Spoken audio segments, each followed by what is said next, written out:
this issue. Also joining our conversation is someone who knows full well how this will play out in the police departments and on the street. The retired police sergeant Cheryl Dorsey from Los Angeles joins us. Cheryl, it's good to see you again. So the President of the United States says, we need to read the fine print here. So these are national standards. He says he's going to create this database. Essentially, if you're a police officer, if you have repeated abuse claims against you, repeated excessive force complaints against you, if you're trying to move from department to department, state to state, we'd be able to find that information.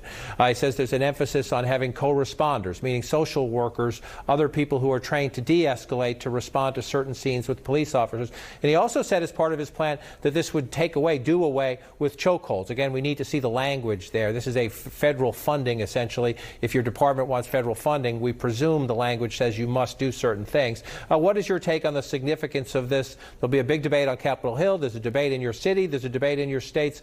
Is this what a president needs to do at this moment?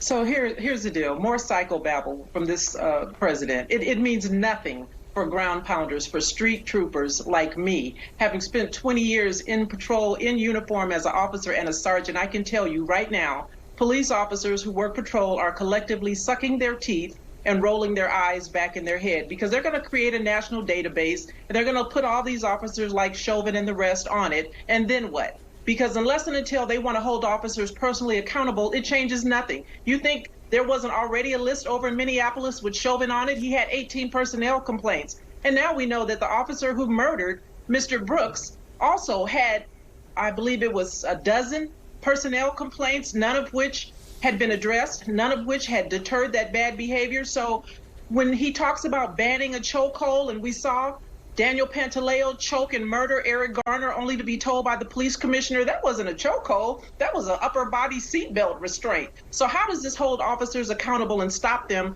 from doing the things that are killing us day in and day out? In the midst of a protest, in the midst of folks asking for something different, officers continually show their disdain for black and brown folks and their unwillingness, because they know there's no accountability. Why do anything different to murder us? Interesting perspective. Van Jones, I want to come back to you and